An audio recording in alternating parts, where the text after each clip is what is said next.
Well, hey everyone. That was the Wood Brothers with the songs Luckiest Man and The Muse. So let's take a look here at the lyrics we got.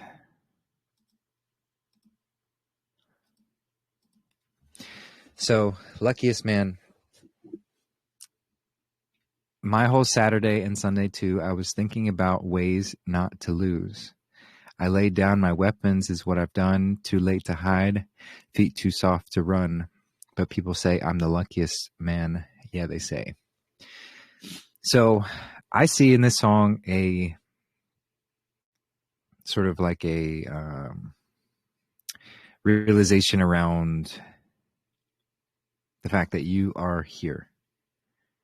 You are here as this point of consciousness. And this whole experience is designed for you. So, of course, you're the luckiest man or woman. This experience is all about you, us. There is no separation. So I was thinking about ways not to lose.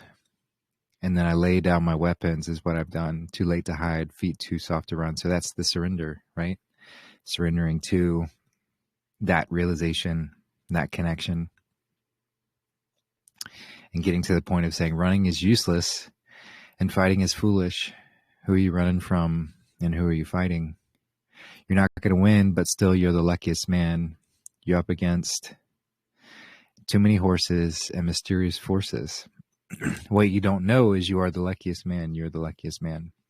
So what you don't know, we fell into this state of forgetfulness where we forgot who we are, all that we could go through the experiences of going up against mysterious forces and having that story play out just so we could remember that we are the luckiest man. So I done talk to the devil when he calls my name, but sometimes when I'm losing, it all seems the same. And when I fall, I'm back up again, just to slip on the same mistakes and slide right back in. But people say I'm the luckiest man. So just the oscillating patterns of falling and rising and the whole learning experience that we do. And of course we can get lost in the idea of that we're like trapped in a loop or whatever, but everything is designed to have us spiral out of that loop. So not to have the same mistakes, but the same mistakes occur until we're ready to let them go, until we're ready to learn. Slide right back in. So the mistakes help us slide right back in, back within.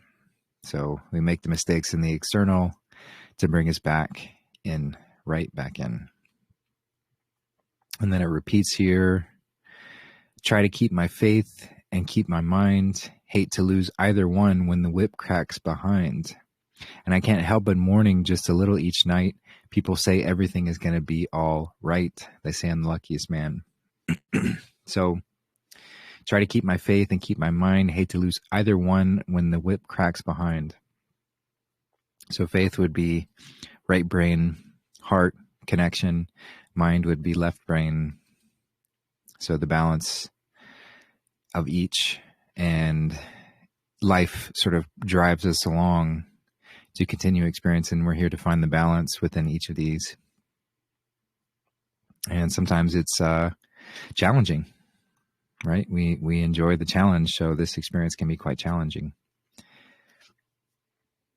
But all of that getting us to the realization that running is useless and fighting is foolish, because who are you running from and who are you fighting? You're not going to win, but still you're the luckiest man. So just to remember that.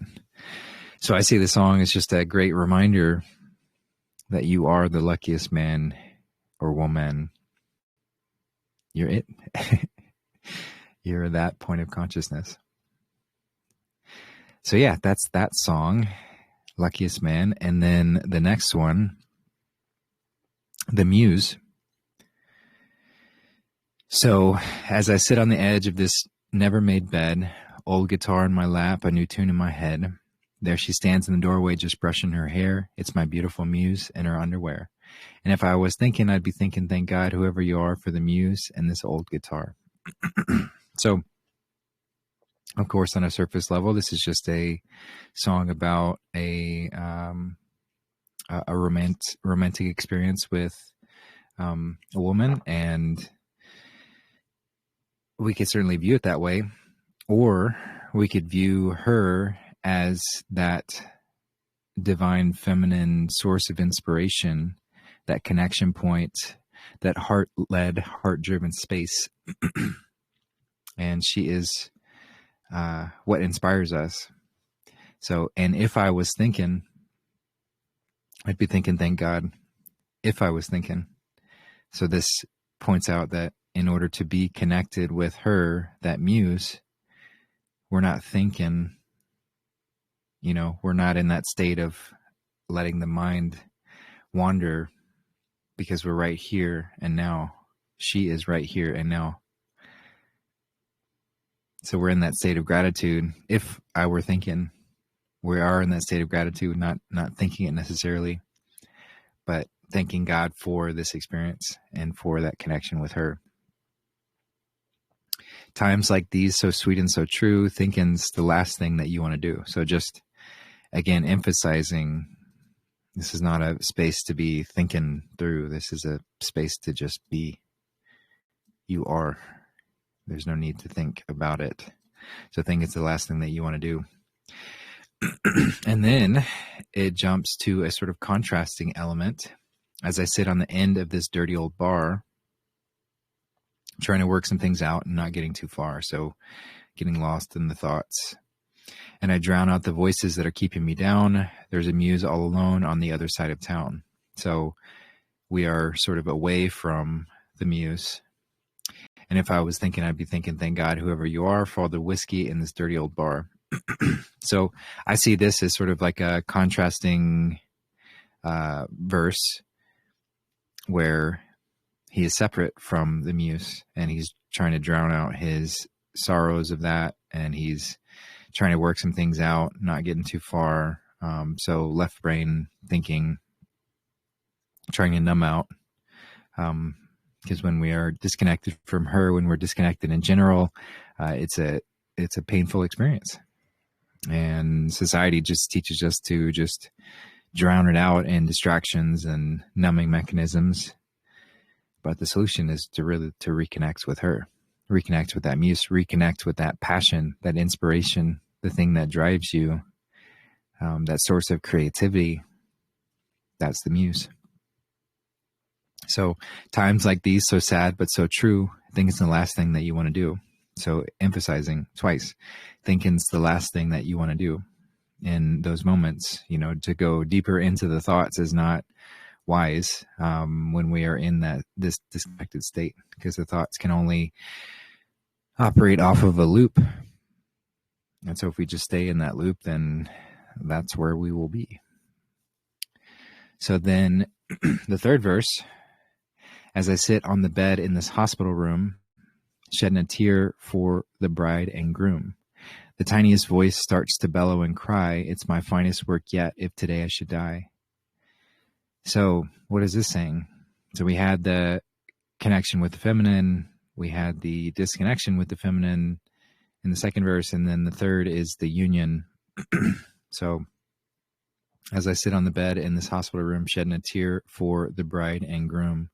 So the connection between the two, and that's what we're here to achieve, is this connection point, to marry these two forces that exist within us that are not, one's not better than the other. They are simply beautiful layers of this experience that we're here to merge together and have them cooperate and communicate. And that's the magic. That's the sacred sex. That's the union. So the tiniest voice starts to bellow and cry, it's my finest work yet, if today I should die. So what comes from that? The child. the tiniest voice starts to bellow and cry from that connection. It's my finest work yet, if today I should die. So we have to be willing to die, willing to step away from that old reality, that old disconnected reality, when we move into this connection with the bride and groom and the divine child emerging from that, which is that creative essence. And at that point, we do die. The old self dies as we rekindle those connections between these two forces. And of course, it doesn't end there. It becomes a continual process of, experiencing out into the disconnection, seemingly, all to find the connection again through that union. So, and if I was thinking, I'd be thinking, thank God, whoever you are. Again, if I was thinking, for the muse and the miracle right here in my arms. So for the muse, the feminine, and the child connection. So times like these, so sweet and so true, think it's the last thing that you want to do. So it repeats it 3 times at the end. So if that's not the central message of this song, I don't know what is. Take no thought for your life. We're not here to just be lost in thoughts. Doesn't mean you can't have thoughts. We don't demonize thoughts as if they're a problem and we should avoid them entirely. But they should just not be in charge. They shouldn't be the ones running the show. You are not your thoughts. You are not that voice. You are the observer beyond all of that, beyond all observation. So yeah, that's again the Wood Brothers with the songs "Luckiest Man" and "The Muse." Thanks for tuning in today on this Thursday, February 13th, 2025, as some call it. And we're here to dive into another episode of Quest-i-ons, the quest to illuminate the single I, the quest I am on, where we gather in this space in order to discuss anything that's on anybody's mind, anything that's on anybody's heart.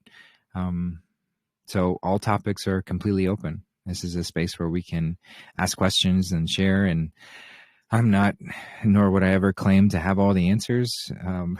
How boring of an experience would that be if we did?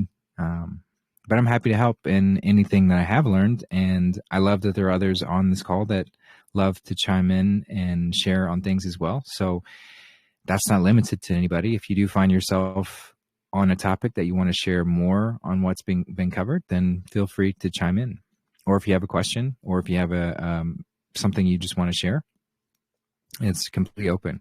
If you're unfamiliar with Telegram, just hit that center button on your screen that will signal to me to raise your hand, and then I can open up your mic, and then I'll call on you when there's an opportune moment. And if your mic is already open, just wait for a pause and feel free to jump in. If you have a hard time doing that, just toggle your mic. So click that button on and off, and I'll do my best to see that. And then I'll call on you when there's just space to do so. So yeah, just let's see, some announcements here. I am still in the care for or helping out with making sure that the orphans in Uganda over with Bali and the Lions of Uganda, that they are cared for and have food and adequate needs, their adequate needs met. So if anyone is able to help out with that, it's so greatly appreciated. It really does help out a lot, no matter how much it is. So if you find yourself able to help out with that in any way, that's greatly appreciated. You can either send through any link on my contribution page, which is how I support myself. I am 100% donation supported, but I'm happy to redirect these funds anywhere as requested. So if you donate through any of these links, just make sure to include a note if you'd like it to go to Bali and the orphans or wherever you'd like it to go.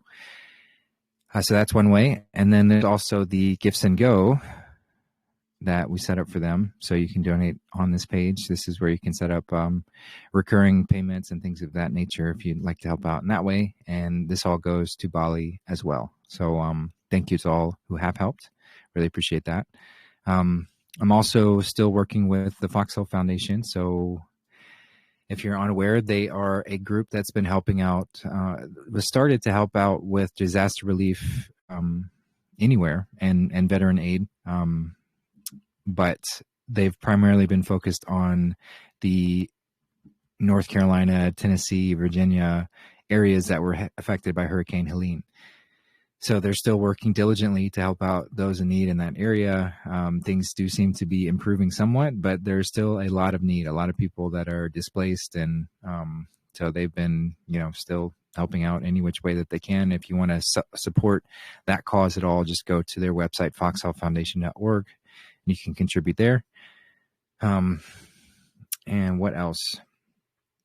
Yeah, and just on top of everything else, I know it's tight for so many, and here is no exception. So we're just making do with the best we can with what we have, and this is the time where we can all help each other out in whatever ways that we can. So yeah, let's definitely stick together, and if anyone has any major needs and things of that nature, don't hesitate to reach out. We are a family, we are a community, and we want to help each other out. So I've been helping to support Darth and his family here, and then Lila's been going through some things as well. She's working to relocate due to some reasons in her space, and so any help in either of those directions is greatly appreciated as well.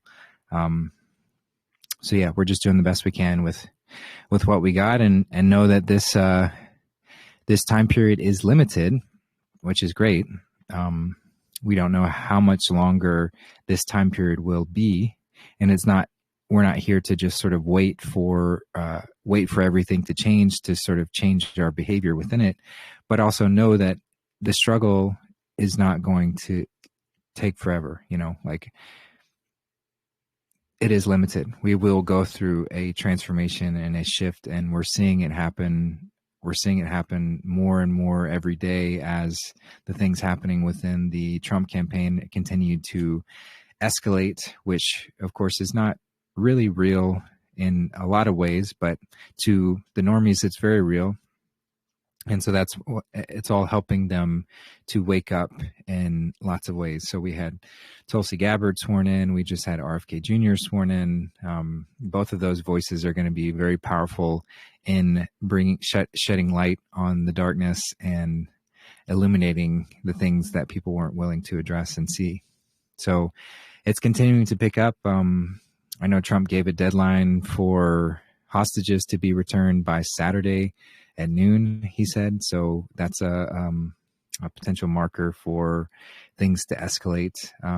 We've seen all of the instances happening in with the talks around Gaza and what's happening there. So that's helping to fire people up, and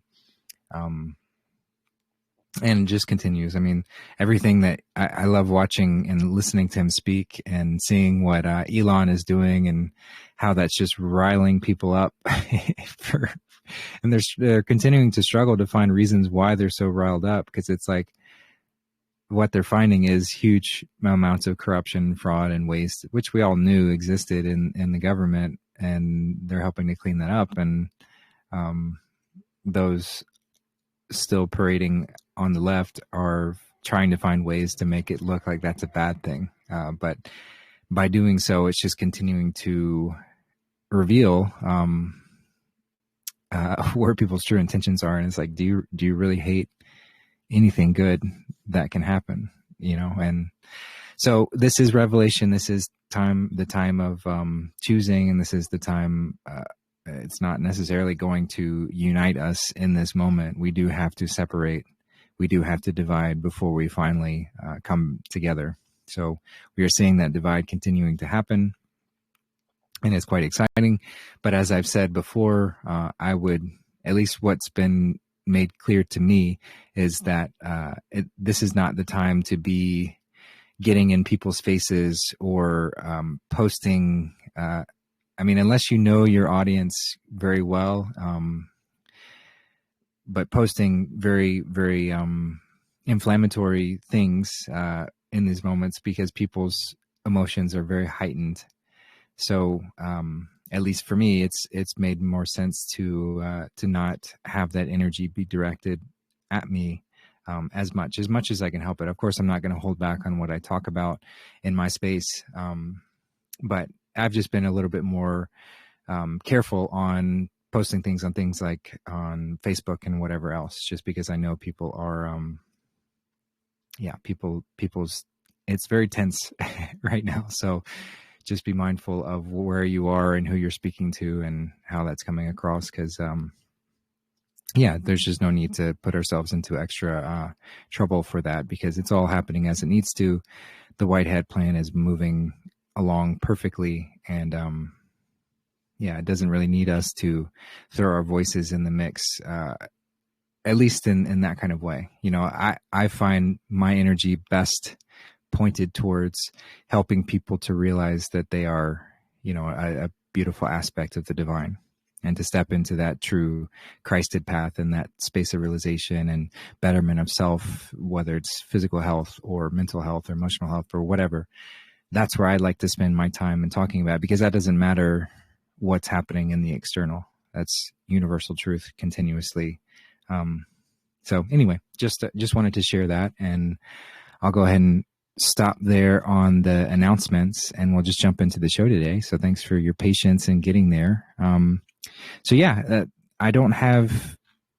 have only one written question today. So, I'll have that to go to, and people are always welcome to send me written questions if you have a topic that you'd like to cover and maybe you're not able to or not or too shy to come speak on the live show.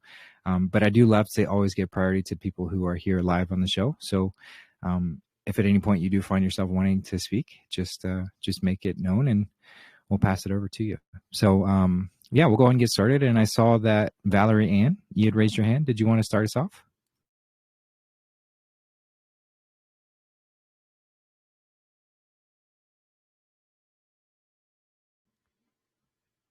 Hey, Valerie Ann, I'm not sure if you meant to hit the button or not, but I'm happy to hear from you if you'd like to speak. If not, no worries.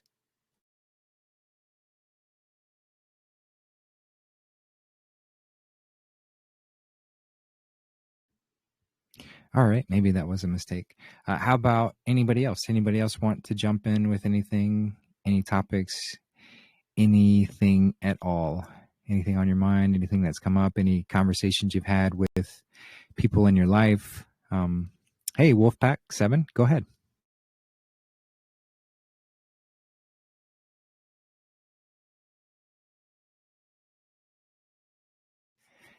Yeah, you just have to hit that center button again, and that'll open up your mic, and then you can speak. Wolfpack 7, are you trying to speak?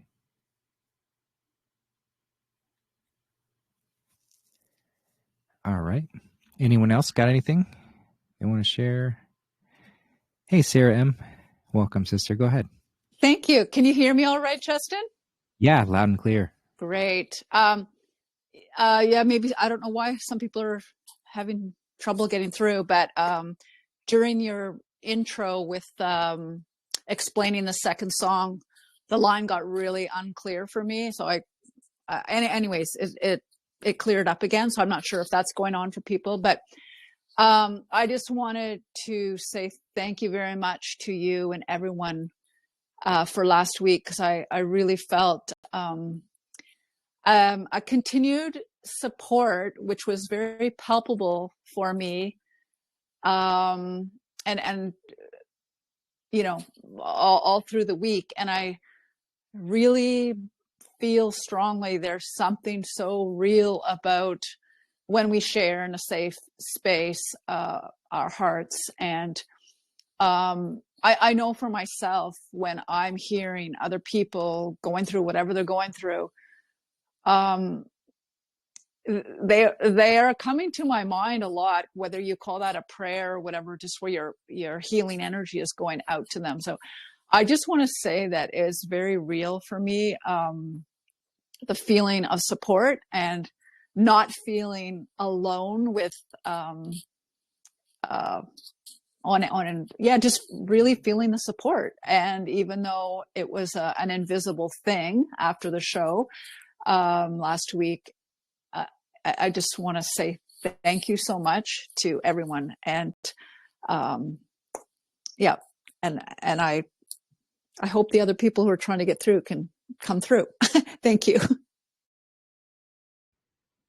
Yeah, thanks, Sarah. It was such a wonderful talk last week, and if you didn't get a chance to hear it, it was another really great show. A lot of great topics, but really loved the things that Sarah brought forward and just her vulnerable sharing and what she's been going through, and so we kind of talked about that. And yes, and as you said, it's amazing the gift that is when any of us can share what we're going through, because we don't really realize how great of an impact that can have on others who are going through something similar.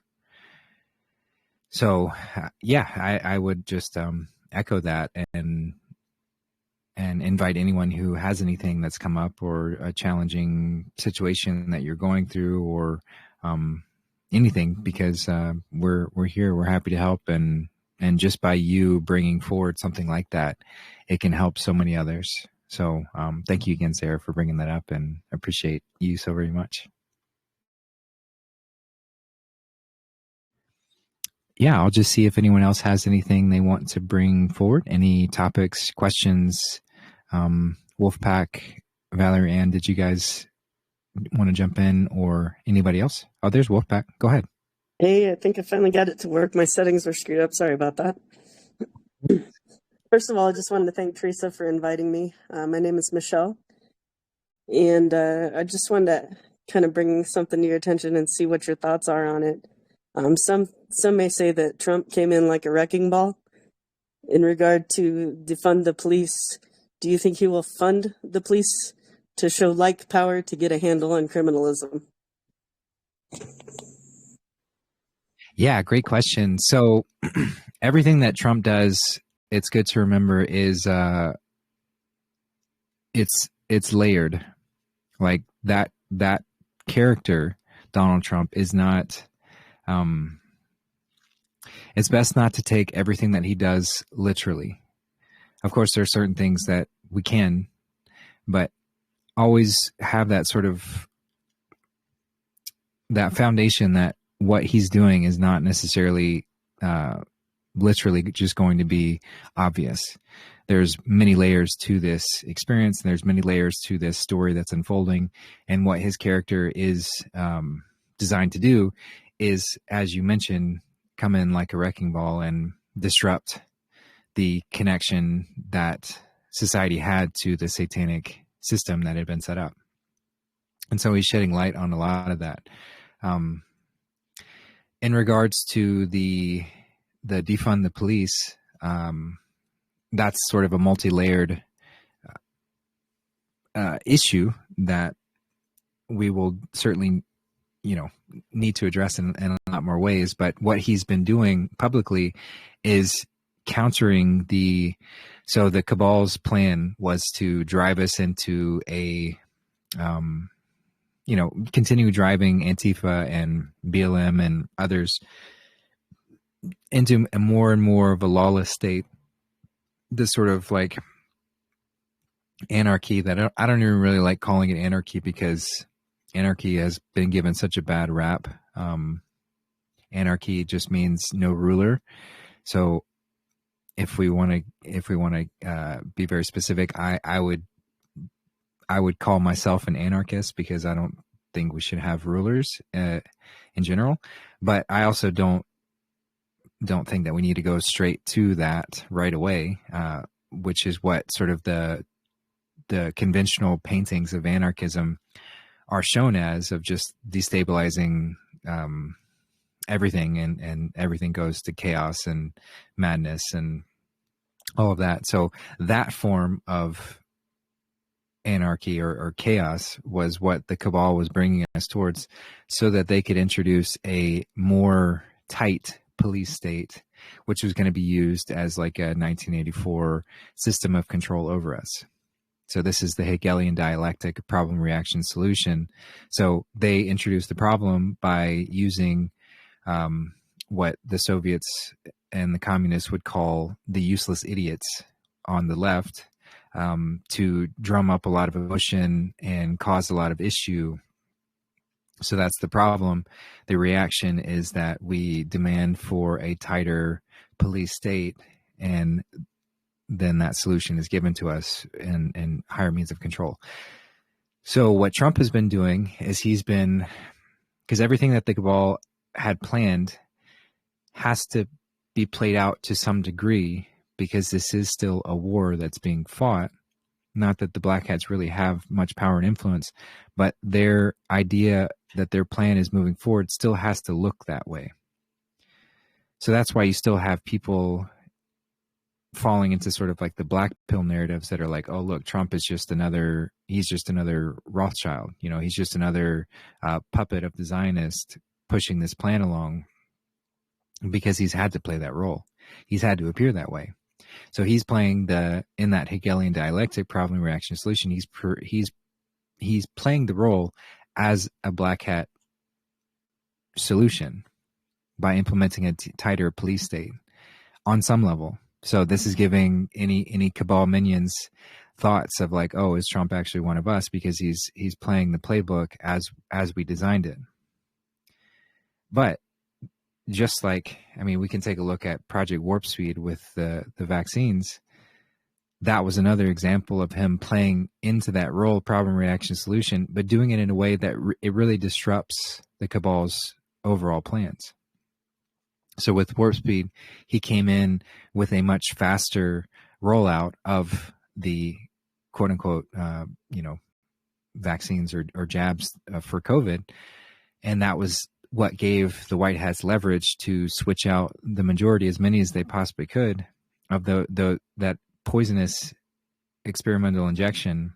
They switched it out with saline as much as they could. Of course, we've been told they didn't get to all of them, but as many as they could, they switched them out, and that was only possible because of Warp Speed, which gave Trump the leverage to get ahead of it and get that stuff out. So less and less people were harmed by the toxic stuff. So that's just a similar example of kind of what he's doing with the, supporting the police and bringing them back into the fold. He's getting ahead of the violent narrative of that problem of a lawless state and driving us into that. And he's bringing more power and influence back to the police. However, this is not the end all be all solution to this, because we have to redo our police state as well. That has been such a source of corruption and horrific things that have been done under these names. So it doesn't end there with what he's doing and what he's saying, but he has to play that role in this time in order to disrupt the cabal's plans, but also make them think that he's still a part of it. So it's a very many layered chess game that's being played, and if we're just viewing it at the surface level, we're never going to see the full picture. But if we look at it from the lens that of this Q plan is bringing us back into this realization, then we can see why this Donald Trump character has to play these roles at these certain times. But we don't need to get hung up on it as if that's the end all be all, because eventually we'll see that was just a character. That's not even his real name. And we'll see the reason. We'll see more of the reasons why all of these things had to be done this way. So yeah, I'll just pause there and pass it back to you and see if that's kind of what you were asking, or if I can go into anything deeper.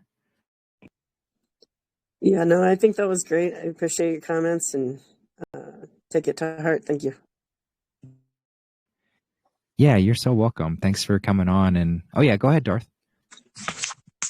When you read some of the letters that were written amongst the original founding fathers of America, the constitutional republic was meant to be occupied by a bunch of very godly, very divine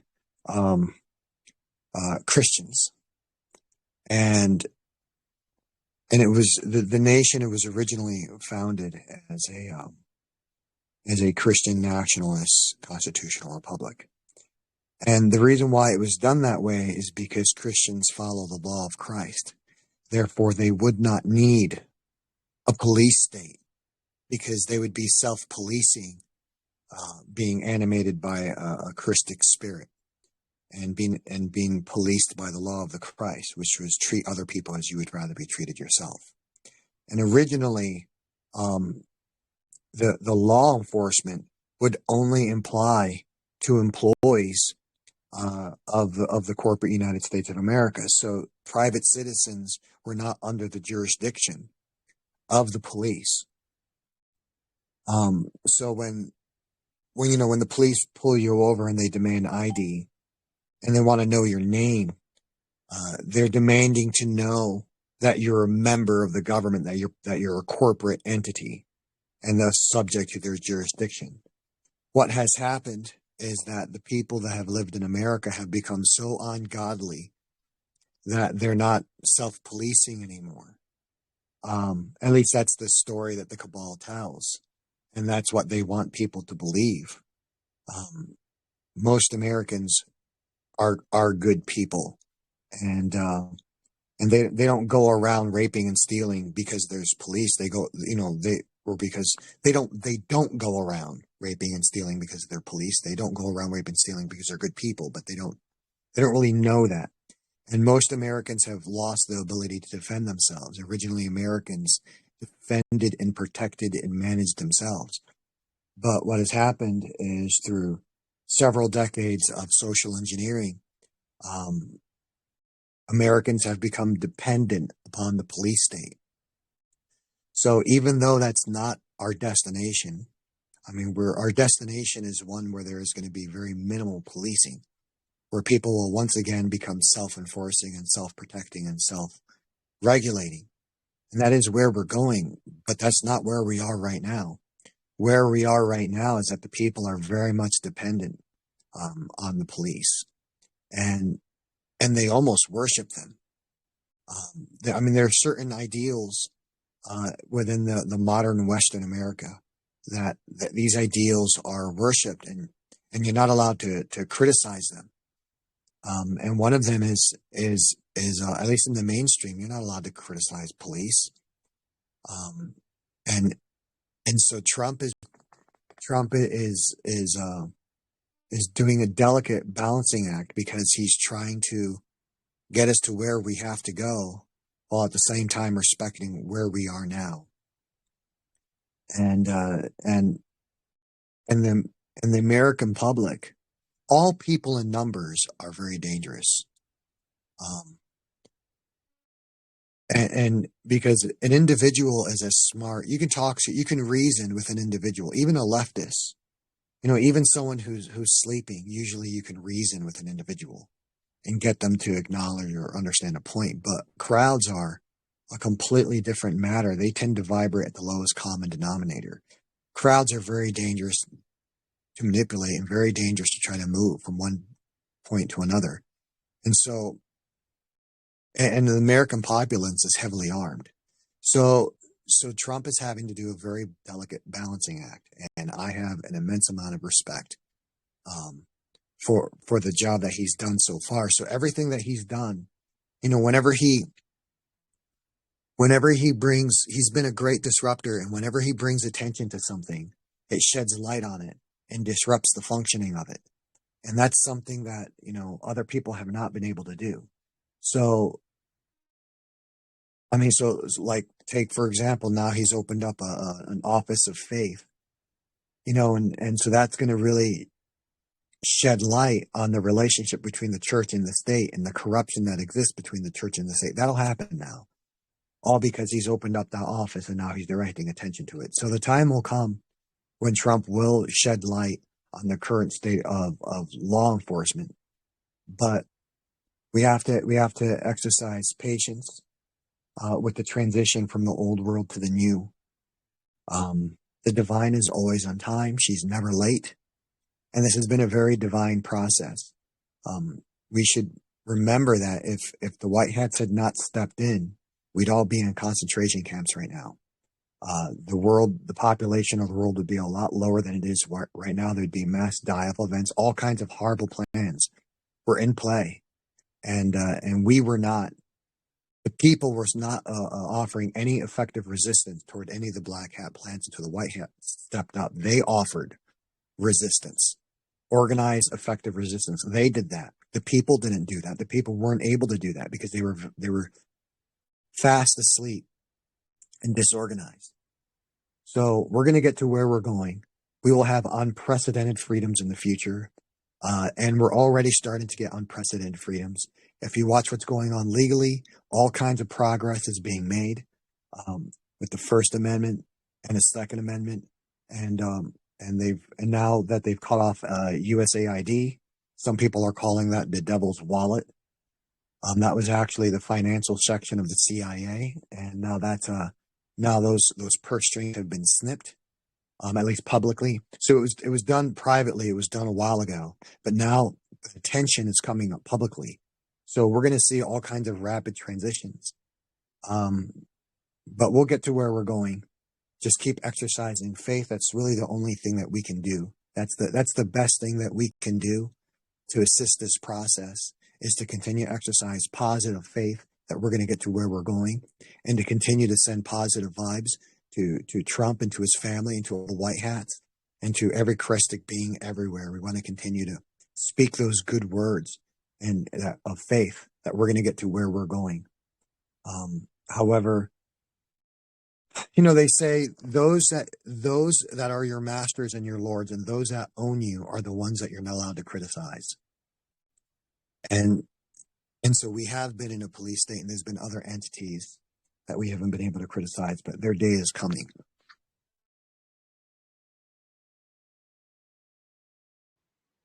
Yeah, very well said. Thank you for that. It's a great reminder, and a good to remember the balancing act that is being played right now with those who are pushing this Christic message forward. It's been described as the slow burn, and that you have to balance. It's a balancing act to make sure that it keeps burning, but it doesn't burn too fast. So there has to be this balance in everything that they're doing, and it's very humbling to witness it and to see it. And we'll just continue to inspire immense gratitude from me for the rest of my days. Certainly, I will spend my life dedicated to repaying those efforts. And the greatest repayment for those efforts is to step into that Christ itself, because that's what the Great Awakening is all about, is recognizing the Christ in you and just having that step out and shine it so brightly. So that's the greatest gift that we can give these white hats for all the work that they've done, is to make sure that our light burns so brightly, so powerfully, and we continue shining it as best as we can. So thanks for that, Darth. And I will pass it over to, we'll start with Sunshine and then Janie. So go ahead, Sunshine. Hi. Geez, I haven't got to sit down and listen to a live in such a long time. It's weird. I'm super thankful. So I have a couple questions, but I had a question about the red shift, blue shift, and our energy, and if that's always there, say on Earth, because it feels like there's always that yin and the yang, the red and the blue, the hot, cold. You can go on and on and on, right? And so there's always that left versus right. Even the rate, we say the Republican versus Democrat, whatever. And then you have that energy, which is the red energy is your lower, your lowest chakra, and then the blue energy is the higher, right? Is that right? About our energy, our personal energy. Yeah, that's correct. Okay. So, even the cops, the red light, blue light, everywhere, on the outside, I feel like it's the red and blue is like left and right. It goes one way, and then our energy is going up and down. Is the earth always going to be left versus right? And can you explain in like normal people words, if we're, if the earth is doing like the Atlas shrug, what does that mean for that idea of everything? I mean, there's always an opposite to every opposite. Is the earth going to stay that way, and that's where the middle way comes in? Does that make sense? I mean, I'll try to explain better if you need me to. No, that makes perfect sense. It's a wonderful question, and you said it. I mean, it's the point of this experience is to recognize the polarity, recognize the fact that there is a spectrum, there are opposites, there is a masculine and a feminine, there is a red and a blue, there is a hot and a cold, there is all of these things. But we are here to find the balance within that. We're here to create that union. So that's why, and the song talked about it as well, just that third verse of being the union point between the bride and the groom producing the child. When we complete this process and we find the balance, it's not that one is better than the other. It's not that the feminine or the masculine is better than the other. It's not that the higher chakras are better than the lower chakras. It's not that red is better than blue or blue is better than red, left is better than right, or whatever. It's that each of them are here to provide the full spectrum of experience, and they're all necessary. Without the polarity, we wouldn't have the experience. Without the full range, you wouldn't have everything. So there's very much a purpose in that, and it even goes, like we talked about, the sort of the demiurge in the beginning of this experience, and how Satan is the god of the world, the physical. And it's true, because through that it's like a driver away from connection, in a sense. It's that urge to go into the unknown or into the experience and seemingly move us away from source, if just for a moment. And it's through that yearning of something different.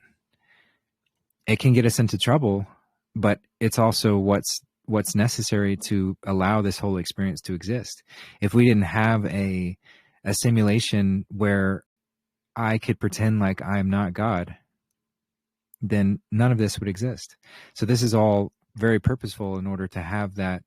If we're all at that state of complete oneness with God in all moments, then this experience ceases to exist, which is not necessarily a bad thing. And perhaps that's something that we'll do at some point. Perhaps that's something that we've done many times. And if infinity is hard to grasp, but if that truly exists, then we have, and we will, and we are. So it's all about finding the balance in that, of knowing that, yes, this experience is very tantalizing, and there is so much to explore and to dive into, and we can lose ourselves in it. But if we maintain that safety line, that connection, that silver cord connecting us to source, then everything we do in this physical experience is enhanced to the nth degree, because we're walking in a connected way. We're walking in that balance. So you're exactly right. That's why Christ taught the middle path, the middle way. All these ascended masters taught the same, because they recognize the truth in it. We're not here to demonize the masculine or the feminine. We're here to recognize what makes them so beautiful, what makes them so seemingly opposite, but they're actually very complementary.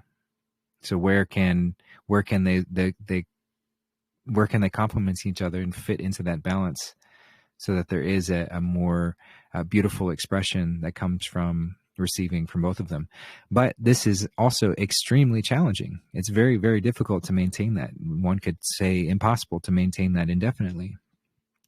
So it's through that challenge that gives us more experience to learn from. As I've mentioned before, we love the challenge. We love challenging experiences. We love playing challenging games. We don't like playing easy games that we know and know how to beat. And we don't want to go, play chess against someone who has barely learned how to play the game. If we're really wanting to challenge ourselves, we want to find someone who has that same range of experience to give us a challenge. And that's what this creation is designed to do, is every step we go, no matter how proficient we become with finding that balance, finding that middle way, the experience is going to continually give us more challenges to work through so that we can continually harmonize and but also have the full range of experience of diving into darkness so that we could find the light once again. So yeah, I hope that helps, and I'm happy to explain anything further, but I think it's a phenomenal question, so I'll pass it back. Okay, so yes, I agree with that. I mean, I agree, like the middle way. But then my question would be, so I feel like that before 2020, most of the people that I hung around with, I mean, not that I was into like politics really at all, but I feel like the people that I chose to surround myself were definitely more right leaning, like more conservative, more like family values and things like that. So why the dramatic? I mean, and it's been that way for a very long time. I mean, and why then, if you're supposed to, why do I lean towards, I guess, that the right is the not right way, but I'm definitely not like a Democrat. Like, do you know what I mean?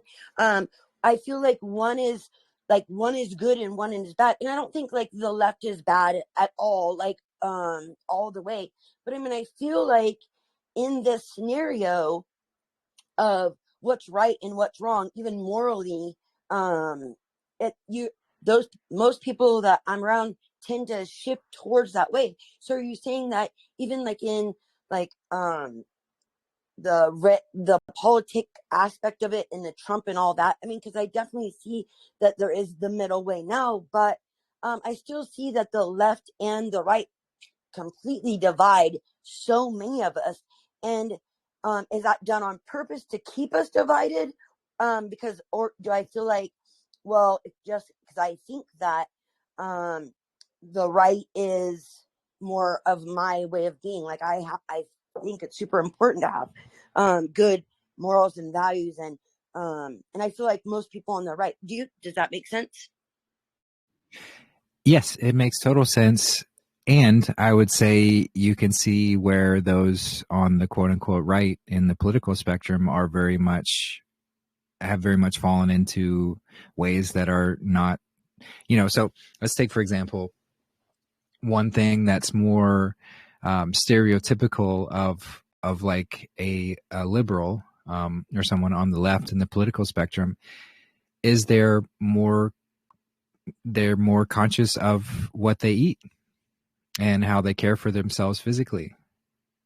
Of course, this is a generalization, but True. Typically when you go into a place that's like serving vegan food or serving, healthier options, a lot of times they're more liberal leaning. So this is an area where on that, and as far as that goes, they're getting something very right, whereas those on the quote unquote right are getting very wrong with their barbecues and their meat and all of that kind of stuff. So you can go through every single example and see just how, because evil can't create anything. They recognize that there is this spectrum, and how do you keep people in a controlled state? Well, you push them on opposite ends of the spectrum and negate any sort of balance at all. So a balanced approach to that would be to say, okay, neither of those is a political issue. We should be just focused on the balance that is physical health, and how can we strive to be better and feel better and not be dying of all these diseases and all these sorts of things. But you start talking about the political madness, and all of a sudden it becomes a very divisive way of being and whatever. So, I do enjoy sort of like stretching and engaging with those who are on that side of the political spectrum, or at least just observing. Because there's a lot of people in my family, and there's a lot of people that I know that have very good hearts, and they're very caring. They've just fallen into the narrative, so that the facade that this is the right way, that like abortions are somehow moral and good. They've had these emotions played on them that everyone who stands against abortion is actually trying to try and condemn women, or trying to hurt women. So from that perspective, of course, I don't want anybody's bodies to be infringed upon. I don't want anybody's rights to be taken away. I don't want any of that to happen. But that's, I know logically that's negating the fact that there's a newborn child being murdered at the abortion. So I don't agree with that. But I can still see how somebody falls into that idea with still that goodness at their core, because people are good at their foundation. The majority of people, unless you're willingly participating in evil, people are good. So even on that end of the spectrum, they've maybe fallen for some shady, deceptive trick, but their hearts are still good. So that's what's beautifully being played out right now, is by bringing in people like Tulsi Gabbard and RFK Jr. and others who are in the political world on the left, or at least historically they have been. And that's what Trump is doing, is he's bringing balance to that idea as well. Trump's not a Republican, nor is he a Democrat. And the more that we can get away from these ideas, we can start to really just see people where they truly are, and realize we don't have as much of a divide in all of these areas as we've been conditioned or think we do. So yeah, I would just maybe re-examine all of those points. And yeah, typically, I'm much more aligned with a conservative nature. However, there's certain things where I'm very much in disagreement with things on the right side of the political spectrum. And we talked about the police state just now. I do recognize that the balance has to be played to bring us out of this state of chaos, and where the potential for violence and all of that can occur. However, I don't want anything to do with a police state. I recognize what it needs to be done in the narrative as of now, but that's something I very much disagree with. I don't want to glorify police or put them in positions where they're continuing to assert and take away rights from people and use their power to beat down others. We talked about the food thing. That's very much where I don't align with people who are politically on the right, because that's typically a lot more common. And you can talk about just general societal freedom. Like I'm not. There's a lot of push by people on the right end of the spectrum to want to, encourage more restrictions on what people can do and how people live. Of course, there are lots of unfortunate ways that people, like you think of drugs, for example, or the, drugs can be a very unfortunate thing for people to fall into, but the approach is not to force people to stay away from it, and because that just gives more power to the cartels, it gives more power to and it doesn't actually fix the problem of why people are drawn to these things in the first place. So that's the right approach, is just restrict everything, make more laws and regulations, and have more problems for people to go through. Whereas on the left is more liberal and more open to people should be able to live how they see fit, as long as they're not causing harm to others. So there are many examples that you can go through where you can see how both of these sides are really pseudo sides, and they're not really real, other than the narratives of what gets people up in arms and against all of these things or whatever. So the solution continues to be that balanced space. So yeah, that's what I would share in that capacity. But yeah, did that cover what you were asking? Yeah. Yeah. I mean, I feel like it's done purposely, that it's so extreme. Like either you're on the right completely or you're on the left. There isn't that middle. And I do agree with you with what's happening, because I also feel like before, like way back when somebody said they were on the left, they were definitely more like me versus the people that are on the left now. Like, you know, like peace and love, and we don't want anybody fighting, and let's not eat crap food, and then somehow that went from that to the extreme. And I do see that definitely. um Also, I just wanted to touch on, so the goal is to find the middle way in like the physical, but then the goal is for within is to rise from the red energy, the red chakra, up to like the blue, or really to the purple. And so in order to do that, you're just going to you're going to be in the middle way in the physical. Right. Correct. Right. Yes. Yes. But I would say it's not just about rising from the red to the blue. And we can just use the colors like, so green is in between red and blue. So that's why green represents the middle earth. Christ is a very green energy because it's the balance between. We're here to rise from the red into the blue, but not forget the red, to bring the red up into the blue so that it becomes purple. And the green marks that middle point so that as we're rising up, we don't forget the red, and we don't move to a space to where, there's always balance between these two. And so the purple is the union, is the combination of these two seemingly opposite forces. And that's why it's not just about a rise. It's about the oscillating movement, the figure 8, going from rising and falling and rising and falling and rising and falling. And so we're doing this continuously, and then it becomes second nature, so that we're doing it, every breath, every moment. We're going through that full evolution of that process, and we're going from red to blue to red, red to blue, blue to red. And it's like every time you do that, you have the potential to create that purple.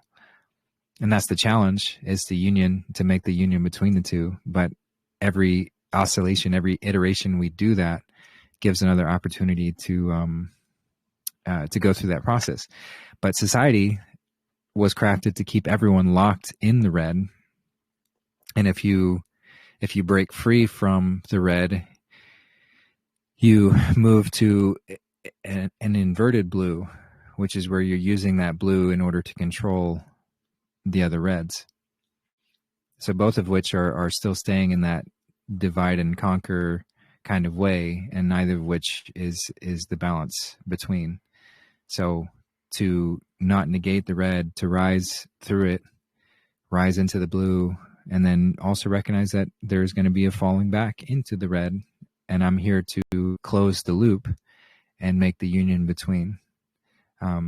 So I hope that helps and makes sense. Yeah, that's perfect, Justin. I really appreciate it. It just makes it easier when you talk about it in like regular people language. You know what I mean? Like down to earth, like we can all understand. So thank you, and I appreciate it. And then I don't know if you guys talked about like the 7 planets aligning and what that represents.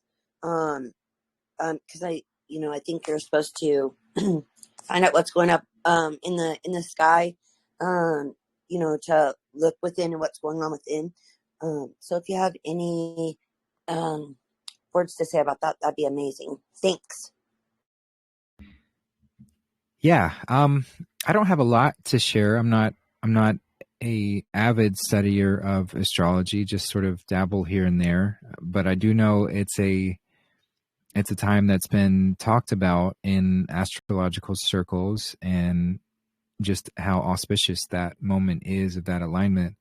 And of course, as above, so below, as within, so without. So these seven luminaries do align with our 7 chakras.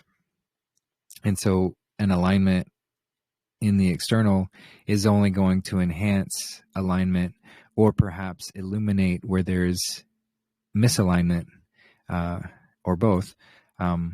So that energy, that energetic shift, it could be it is very powerful to move people into a state of whether realizing their balance and able to enhance their actions through that alignment, or it could drive people to realizing how out of alignment they truly are.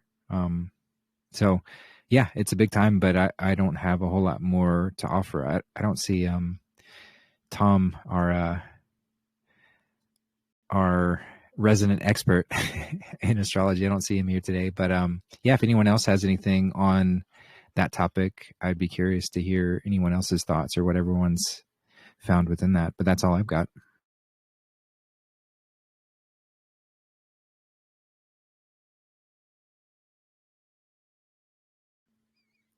Yeah, I guess not. Did you have anything else, Sunshine, on that?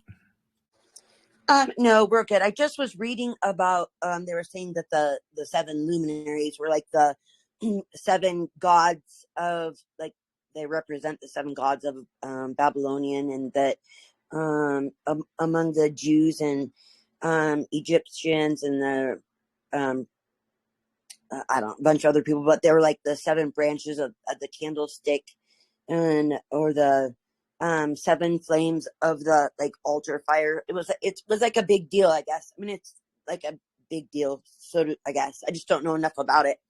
I just thought it was interesting. So I appreciate you, and I hope you're doing fantastic and amazing, and it's great to be on here. Yeah, always good to hear from you. And yeah, you mentioned the 7 candlestick. That's the I forget the term for it, but that's what they use in the Hanukkah celebration, and that's very much in alignment with the 7 lights that exist within us as well.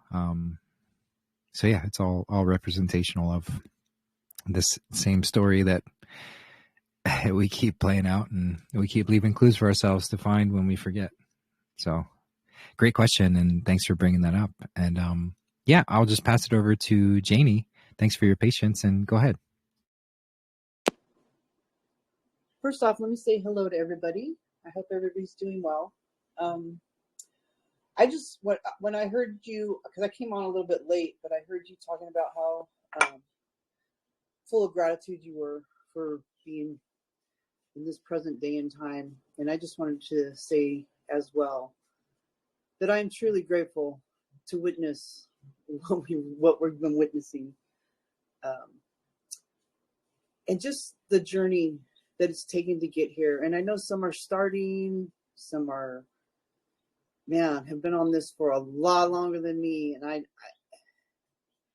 it's just an incredible thing to be witness to. And I wanted to share that gratitude as well, and tell you all how much I love you. Have a great day. Oh, thanks, Janie. Love you too, and appreciate that. Yeah, gratitude is it's a wonderful drug to do. I'll just say that. Gratitude is wonderful.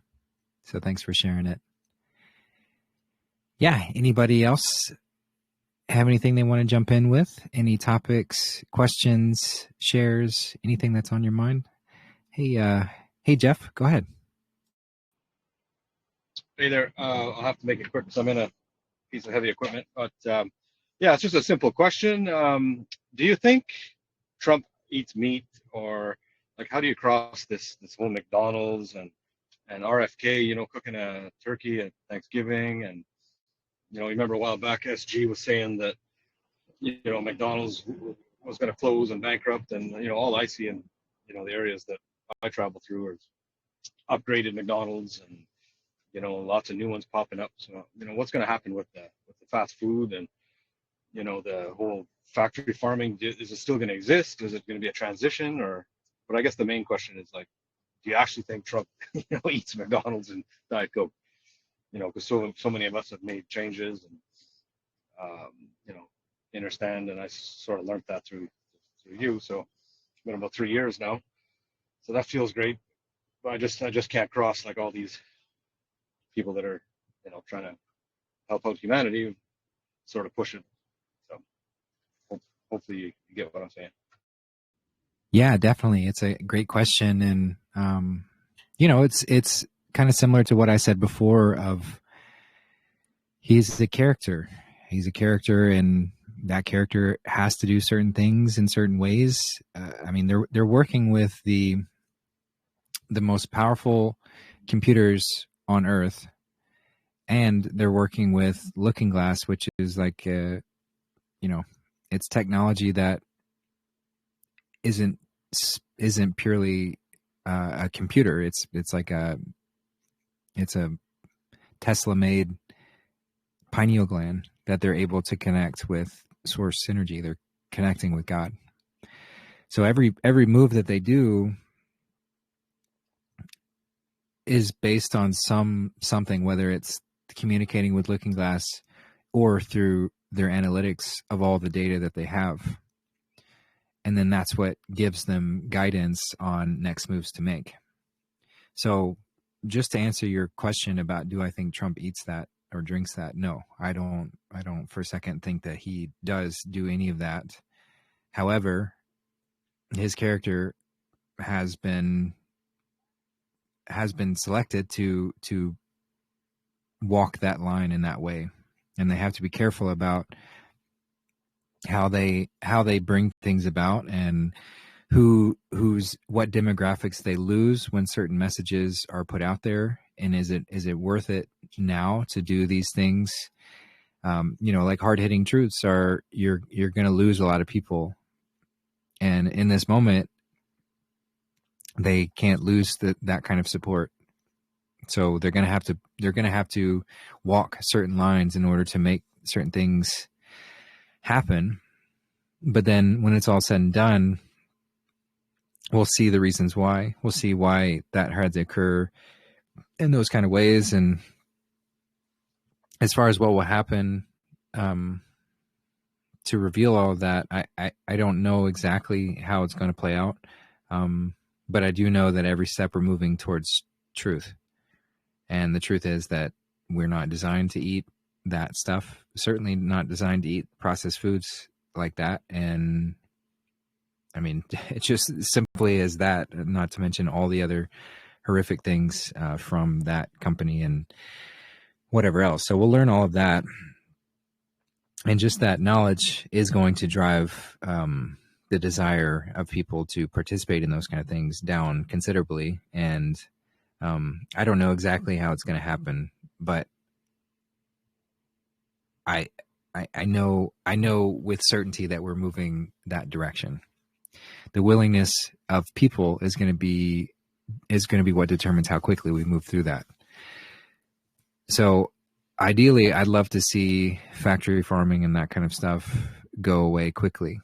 I don't know how fast that will go. I can't do anything nor control anyone else. And I do have to be very mindful of those kind of thoughts when they creep in, because anytime, and Josh X does a really good job at breaking this down, but anytime we find truth, it can have the unfortunate side effect of making us or inclining us to be dissatisfied or to judge others around us who have not found the same, to want to shout from the mountaintops and force others to hear it. And when they don't, we get upset. And anytime I'm in that state, I'm not doing anybody any good, especially not myself, but I'm not even really helping to bring the truth out there in a bigger way. If I'm staying in that space of dissatisfaction that other people aren't listening or aren't hearing this thing, and if I continue beating myself up because I'm, or whatever, then not only is it going to bring harm to myself, but it's also going to detract from that message getting out there. So the only way to truly spread the truth is to be it, to live it, to operate in that. And so the more of us that stand in that and don't go,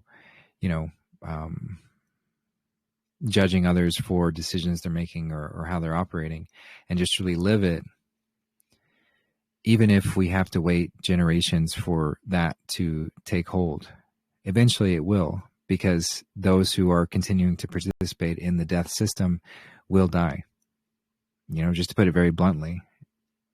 And those who want to live will live. And so naturally it will phase out however it needs to. I'm hoping for a very quick phase out of that, but I also am humble enough to know that there's likely very good reasons why the Q team have had to do things in these ways, and why Q never touched food in general. And then just in personal experience, talking about these subjects to see how attached people are to that. I mean, it's like the greatest drug that anyone does is the processed foods and the animal products, fast foods, and all of that. So we're dealing with drug addicts who have to kind of come through that on their own. If we just cut off their supply, then, it's not going to work. It doesn't work that way. So we have to approach the situation delicately and sort of wean them off, so to say. And so that's where, the actions of Trump and RFK Jr. and whatever, I'm sure they're not happy with having to do that. But for the betterment of this message and getting everything out, it had to be done this way. So it's good to remember that. So anyway, I hope that helps, and I'll pass it back and see if you got anything else. Well, that was great. Thanks, Justin. You're very welcome.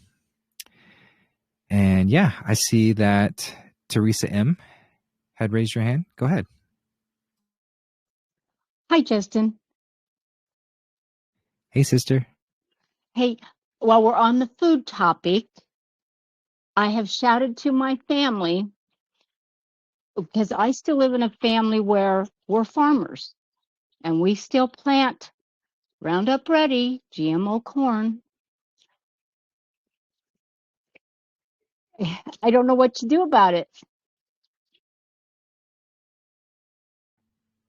Yeah, it's a great question. And again, it comes down to, we can't control anybody else.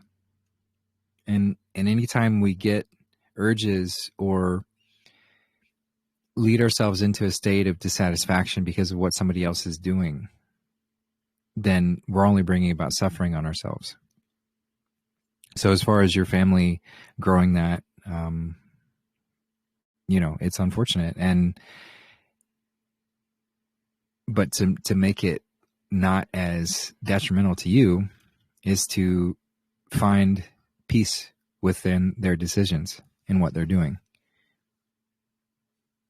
Of course, you can make the full decision on how you participate in it, where you go around or what you eat or any of that kind of stuff. No one has any jurisdiction, if you will, to say you need to do this or eat this way or be around this or handle this or whatever.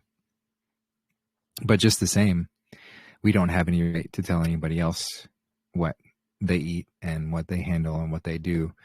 And of course in shared living spaces, it can provide some tricky situations when we're in close proximity, but we have to just be, of course there's always room for making extreme decisions and leaving situations entirely. And sometimes that's what we're guided to. And other times we're guided to find peace in a situation, set the boundaries where I need to on where I'm not going to participate. For example, if somebody that I'm living with still eats meat, it's like, okay, well, you get to do that, but maybe we can agree that it's not cooked while I'm in there, or I'm certainly not going to cook it for you. but then after that, it's like no judgment. You are free to live and die as you see fit, just as anybody else is, just as we are.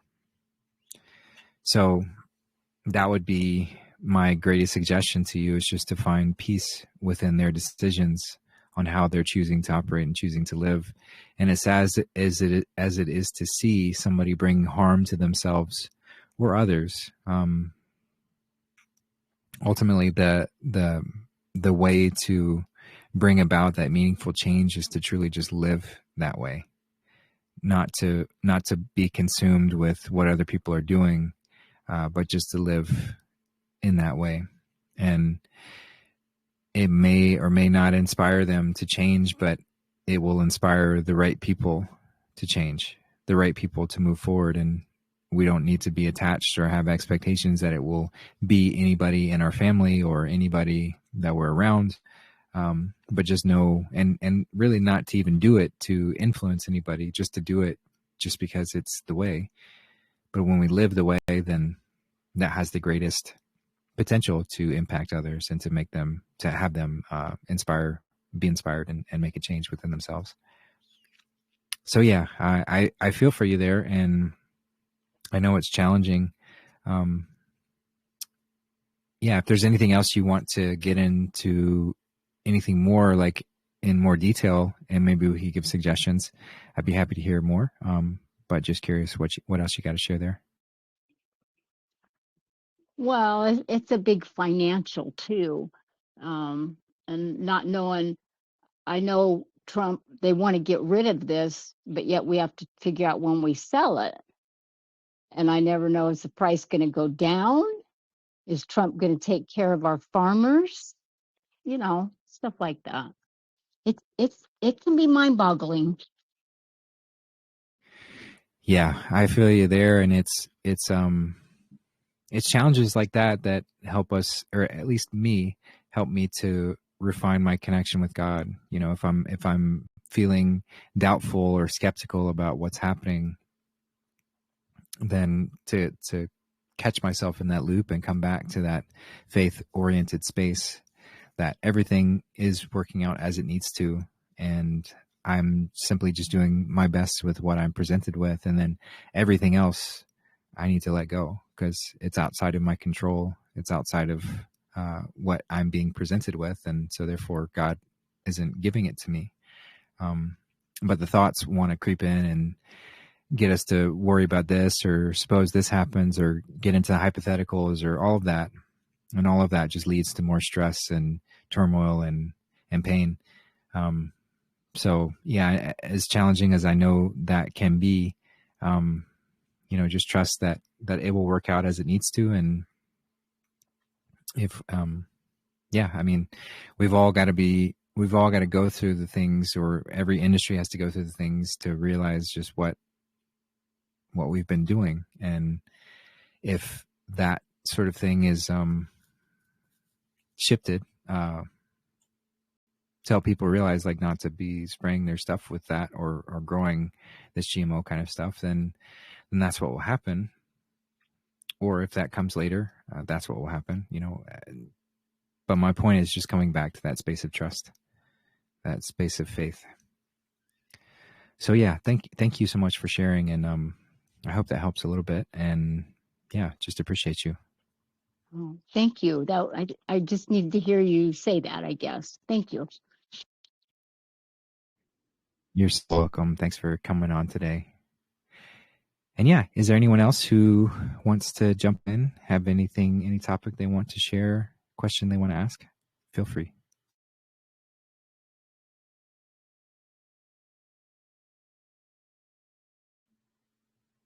Did you have something, Darth?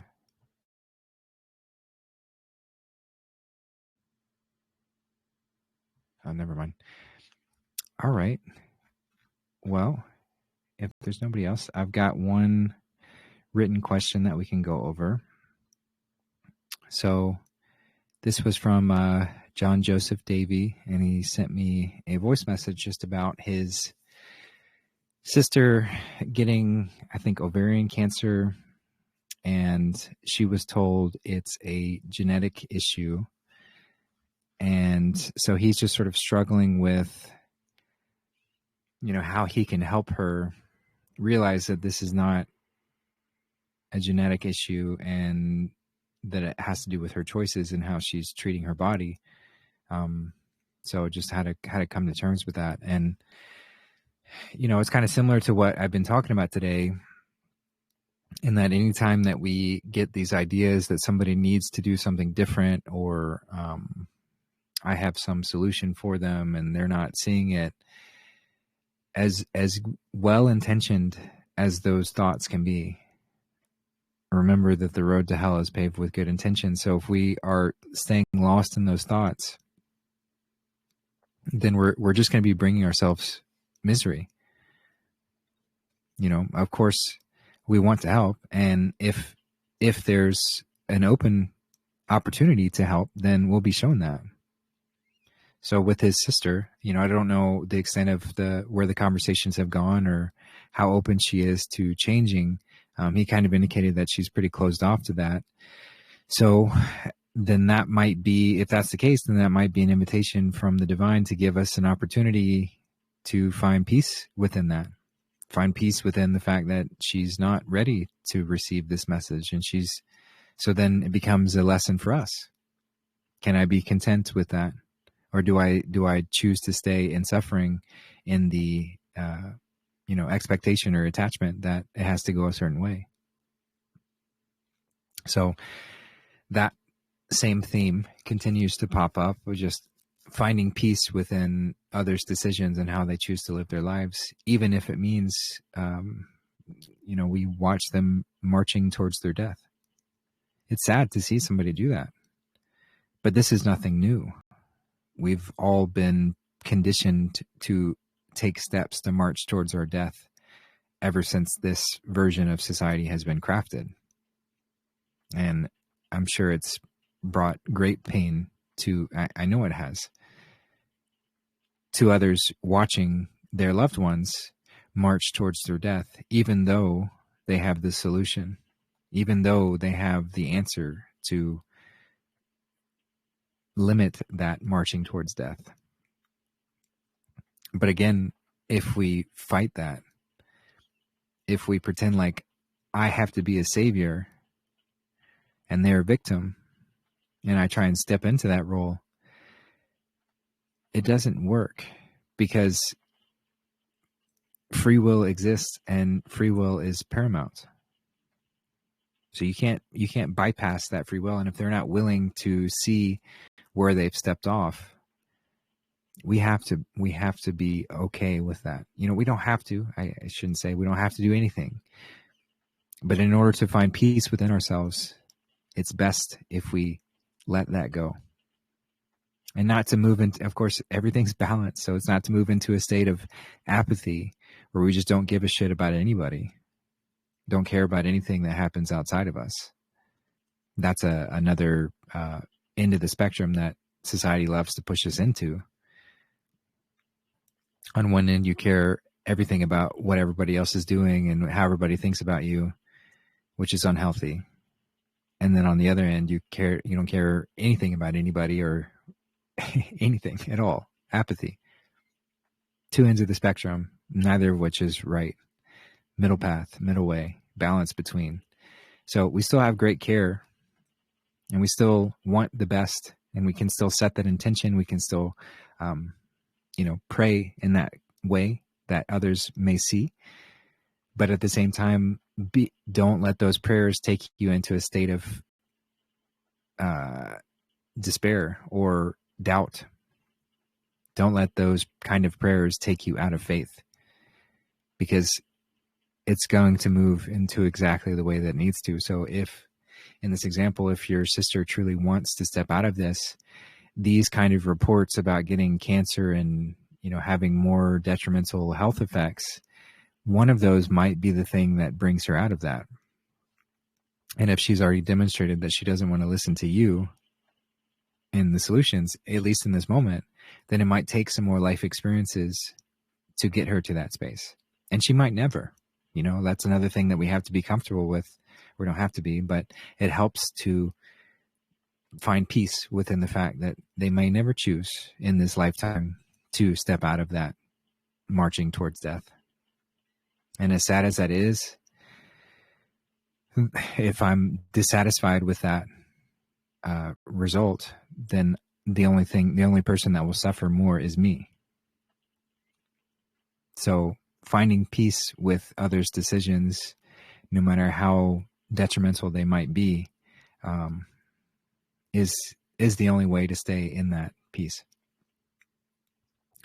So I'll just say that in general. And then as far as what the doctors have told her, that it's a genetic issue, and this is another lie pushed onto us, but it's also not entirely a lie. We do have genetic dispositions. We do have varied compositions and inclinations towards things. We do react to toxins in different ways. So some person might be able to consume this toxin for their entire life and not experience extreme reactions to it. Another person might be so sensitive to that toxin that they can't even touch a drop of it without reacting. And so you could look at that as if the person who's reacting to the toxin, as if they have a poor state of health because they are reacting in this way. But that's not really the case, right? It just means that they're more sensitive. They're more of that canary in a coal mine. And that path actually leads to a greater potential of finding the true health because their body is more sensitive to it. So I say that to say that genetics does have a play in it, in that it establishes our composition, our disposition, and how we're going to react to certain things. So people who they might say are more inclined to cancer just means that their body gets to that reaction maybe faster. Something within them is set up to react to a certain toxin that other people don't react to as much. It doesn't mean that they're more likely to get cancer just because.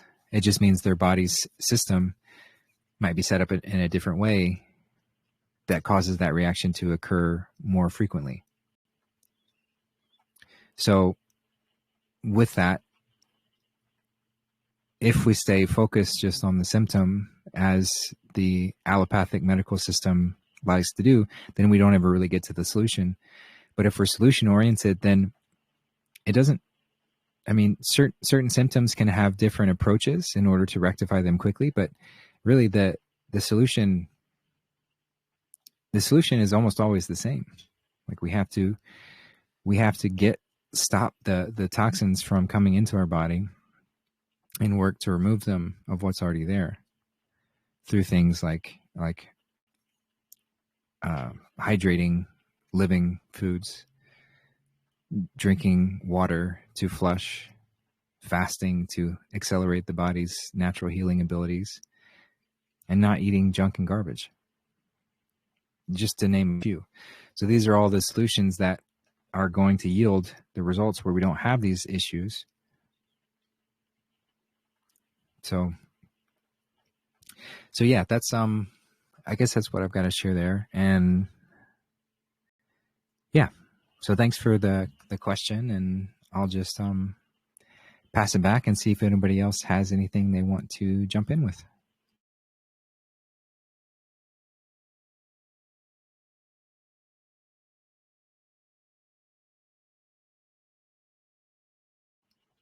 All right. Well, I don't have any other questions received today. Just a reminder that if anyone wants to send me questions at any point to cover on a future show, just get it to me any which way that you can. Telegram is preferred. You can message me at Justin Carpenter, all one word. Just be mindful of scammers and imposters. Easier way, if you're unfamiliar with how to do the direct username, just post in my group chat or post a comment somewhere with a question, and I'll make sure to record it. And if you're trying to message me, just let me know there, and I'll send a message to you.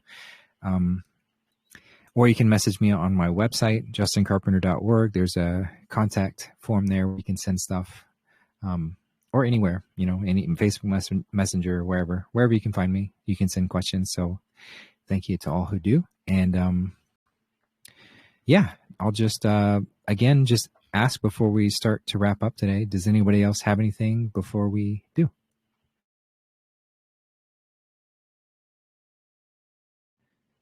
Hey, Julie, go ahead.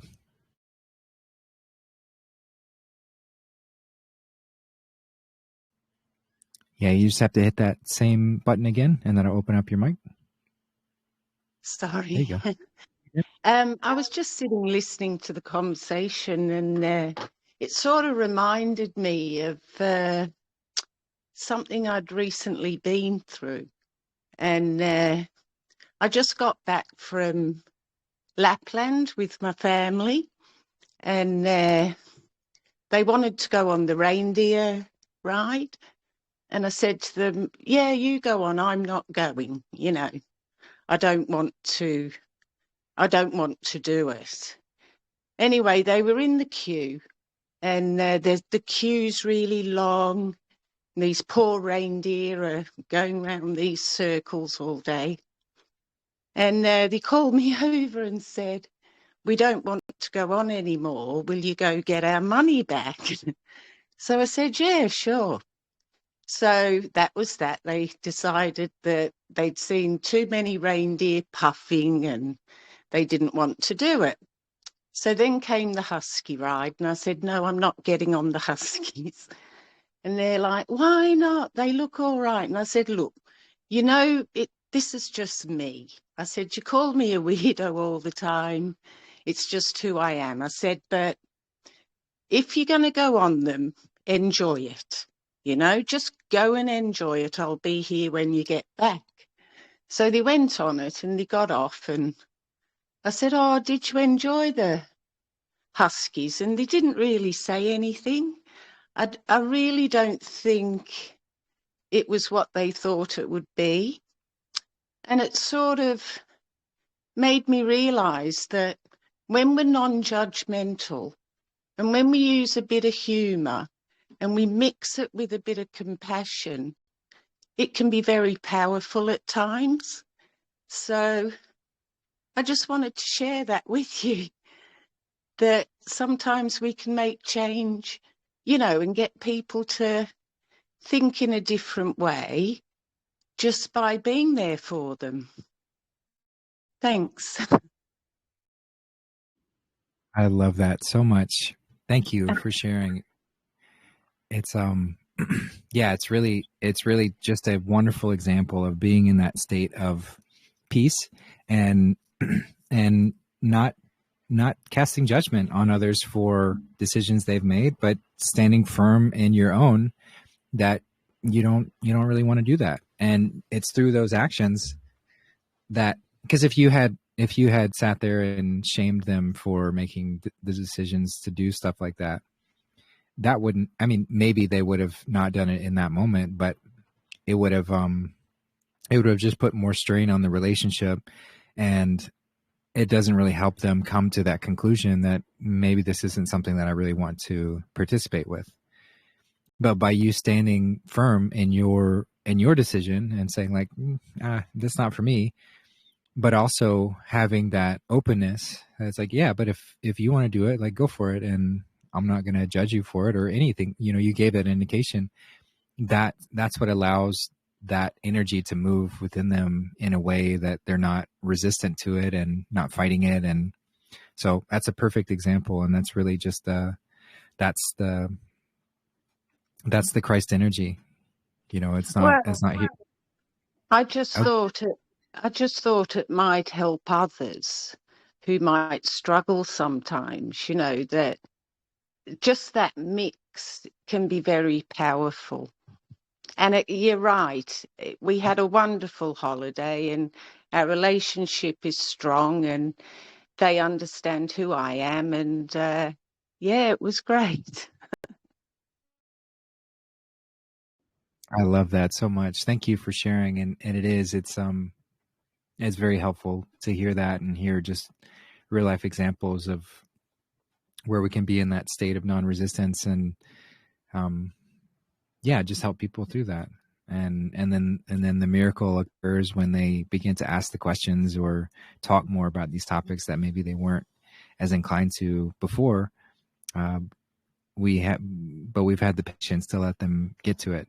And that's the beauty, it's like, that's why planting a seed is such a brilliant allegory to use. And when we plant seeds, we're not continuously checking to make sure that it's growing. We plant the seed in fertile soil, and we trust, and we wait, and we have faith, and we have patience, and eventually it sprouts. Eventually it grows, and if we're there and we've had that patience, then we can be there to help cultivate that growth, and that, that's representative of those relationships where we planted the seed that, through that action of like, I'm not really into that, but you go ahead.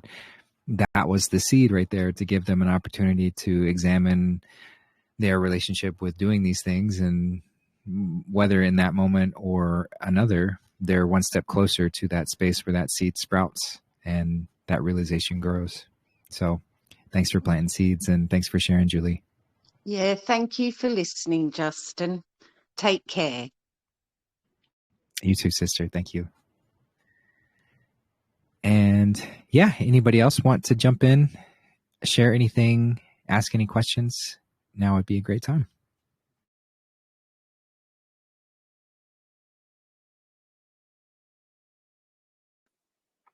Hey, Julie, I just wanted to say thank you for that. Yeah, because someone that usually reacts very quickly to things, I'm learning to respond or not even respond at all. It's quite the journey for me. It's quite a path that I have to take, that I really have to work on. So thank you for that little tidbit. Sometimes it's better just to let things lie as it is, and just by doing that, you've planted that seed. So thank you for that.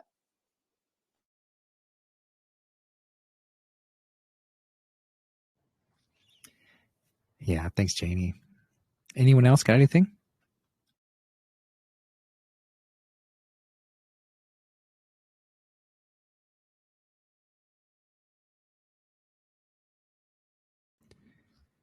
All right. Well, I will definitely take that as a sign that we covered all that we needed to today. If anyone has anything and they want to jump in, feel free to interrupt me. But I'll just use this last little bit before we close out to go over the song that I'm going to leave you with. Let's see, where is it? So this song is called Postcards from Hell, also by the Wood Brothers. And it's a great song. So yeah, let's just read the lyrics. I know a man who sings the blues. Yeah, he plays just what he feels. Keeps a letter in the pocket of his coat, but he never breaks the seal. So I know a man who sings the blues. So talking about that blue shift. So someone who's elevated oneself into the blue. Yeah, he plays just what he feels. So a feminine-led man, that heart-centered space, he plays just what he feels. Keeps a letter in the pocket of his coat, but he never breaks the seal. That one could be referring to like a letter maybe from or to God, sort of that closed connection. But he never breaks the seal, and that he never, maybe never, that's a tough one. Maybe he like never breaks the seal from that connection. And the letter represents that closed connection that no one else can interfere with. Maybe that's what they're referring to. And then set up in a barroom corner, playing for tips and beer, people carrying on and drinking, you got a strain to hear. So he's not playing loudly. He's not trying to be overbearing or anything in that capacity. So who is that? That's Jesus Christ. That's the Christed figure. I've seen him playing some old cheap guitar, so humble, but he could play on pots and pans. You never heard a soul so pure and true. It's flowing right out of his hands. He can sing sweet as a choir girl, or he can sing a house on fire. I've seen him calling up the angels and use a breeze for a telephone wire. So again, that Christed energy, it's flowing right out of his hands. Right. He can sing sweet like honey. Or he can sing a house on fire, baptism of fire. I'm seeing him calling on angels and use a breeze for a telephone wire. So use a breeze or the breath for a telephone wire to connect with God. And if you ask him how he sings his blues so well, he says, I got a soul that I won't sell. I got a soul that I won't sell. I got a soul that I won't sell. And I don't read postcards from hell. So he doesn't connect with that hellish frequency. He doesn't sell his soul. He's not for sale. So that's a sovereign. That's a Christ. How he sings his blues so well, how he stays in the elevated state. Says he came down in Texas playing out since he's 15. You can hear a little Chicago and a lot of New Orleans. He can take you on a freight train. He can take you down the alley. He can take you to the church. He can walk you through the valley. Though I walk through the valley of the shadow of death, I fear no evil. Thy rod, thy staff, they protect me. So walking through that valley, the church, the alley, the freight train, Christ is always there. And then it repeats, if you ask him how he sings so well, he's got a soul that he won't sell, and he doesn't read postcards from hell. I've seen him sleeping in a doorway, maybe living outside, on his back just like a cockroach, but he ain't waiting to die. So on his back like a cockroach, he's looking straight up, maybe living outside with the mother. I've seen him sleeping in a doorway, that connection point between heaven and earth, sleeping in that doorway, beckoning others to come into that heavenly frequency.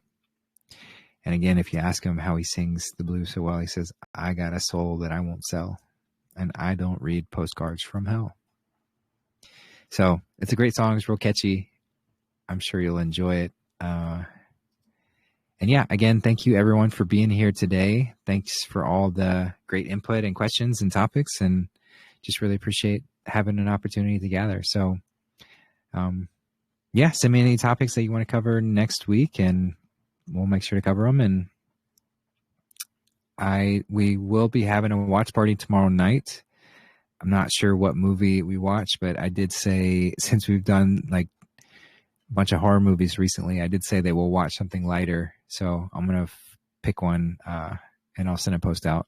We'll watch something that's a little more lighthearted. So yeah, I hope everyone has a wonderful rest of your day, evening, wherever you are. I'm going to play this song. I'm going to play us out with this song, and then we'll close right out. So take care, everybody. Enjoy yourself. Keep being that light. All right, here we go.